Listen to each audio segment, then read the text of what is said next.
Assalamualaikum warahmatullahi wabarakatuh. Selamat pagi semuanya. Baik, kita masuk ke materi kita selanjutnya. Di sini kita mau membahas tentang Microsoft Access. Jadi Microsoft Access ini adalah salah satu software yang ada di Microsoft Office ya, selain Microsoft Excel.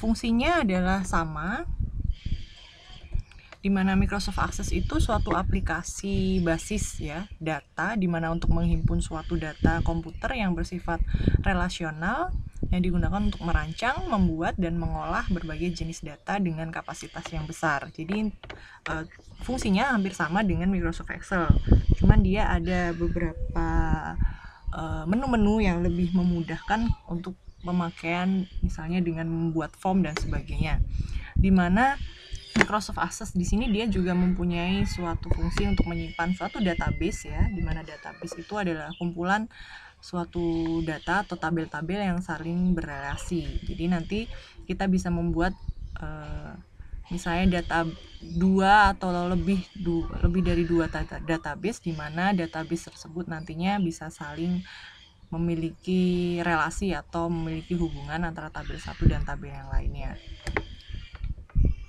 Ini adalah tampilan Microsoft Access seperti ini, nanti saya contohkan. Nah, di sini pembahasan kita nanti bagaimana cara membuat database baru, kemudian bagaimana membuat tabel, bagaimana membuat query, dan bagaimana membuat form, kemudian terakhir bagaimana membuat report. Oke. Ini nanti bisa kalian baca sendiri ya, komponen utamanya tabel itu apa, query itu apa, form itu apa, kemudian report itu apa. Nah, ini ada beberapa macam tipe-tipe data. Nanti ada teks, kemudian number yang sering dipakai teks, kemudian number, ada currency, dan lain-lainnya. Nah, ini untuk latihannya. Sekarang kalian buka Microsoft Access kalian masing-masing ya. Saya contohkan seperti ini. Nah, pada saat kalian membuka atau mengaktifkan Microsoft Access, maka tampilan yang pertama nanti akan muncul seperti ini. Kalian new, kemudian ada blank database ya. Kalian klik blank. Ini adalah Microsoft Access 2013 ya. Untuk yang 2007 mungkin agak sedikit berbeda. Kalian cari blank database. Kalian klik. Nah, sini kalian disuruh menuliskan namanya. Kalian tadi disuruh membuat suatu database dengan nama nilai mahasiswa. Maka kita tulis di sini nilai mahasiswa, dan kita create. Do you want to save change? Okay, yes. Okay. Nah, kalau sudah seperti ini, nah ini tabel ini kita close dulu ya, kita close. Kemudian kita create. Nah, yang pertama kita buat adalah kita akan membuat tabel. Nah, itu tadi membuat database baru seperti itu ya. Kita buat namanya, nama databasenya, nama nilai mahasiswa. Kemudian yang kedua membuat tabel. Buat tabel berarti kita klik ini tabel design.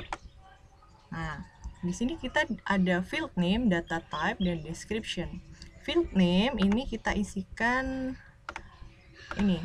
Nah, buat tabel nilai dengan field sebagai berikut. Nah, di sini ada NRP, nama, PIK, fisika, dan lain-lain.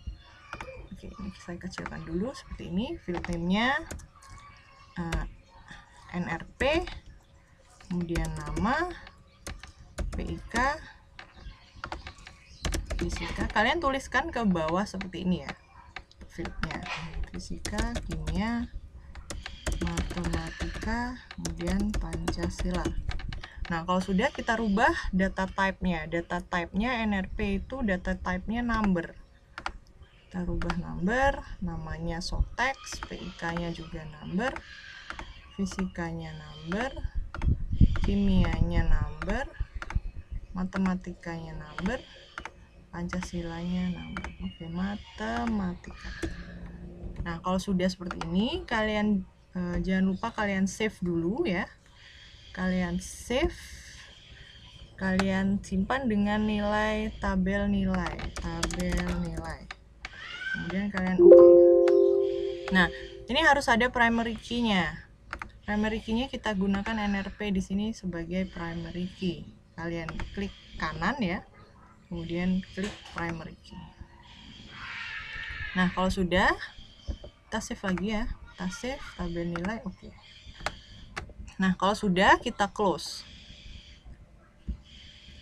Nah, ini kalau misal kita double klik di sini, nah maka muncul seperti ini. Ini masih belum kita isi. Oke. Untuk mengisinya, kita bisa langsung mengisikan dari sini ya. Misal kita langsung isikan 13081104. Ini namanya misalnya Asmi, PIK-nya 78, fisikanya ini, kimianya ini. Nah, ini untuk membuat tabel baru. Kemudian yang kedua, kita akan membuat apa? Membuat query. Nah, untuk membuat query, kita close dulu. Kita save dulu, kemudian kita close.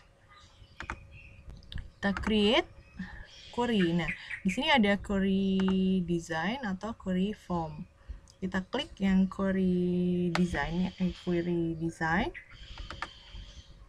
tabel nilai add. Oke. Nah, kalau sudah, di sini fieldnya kita klik semuanya, NRP, kemudian nama, atau langsung kita double klik ini juga bisa, fisika. Nah, atau kita klik seperti ini juga bisa, kimia, matematika, kita double klik Pancasila. Nah, kalau sudah, kemudian ini semua sudah kita masukkan ke dalam query ya. Nah, di sini kita tambahkan field rata-rata, di mana field rata-rata itu nanti rumusnya jumlah semua nilai dibagi N. Nah, di sini di sebelah Pancasila ini kita tambahkan field rata-rata. Kita build ya, kita build. Nah, kita tuliskan rata-rata. Ini nama fieldnya, kemudian titik 2. Nah, kita buka kurung ya. Kemudian kita tuliskan namanya PIK. Nah, ini pakai kurung siku ya. Untuk memanggil nama variabelnya kita pakai kurung siku. PIK ditambah fisika ditambah kimia ditambah matematika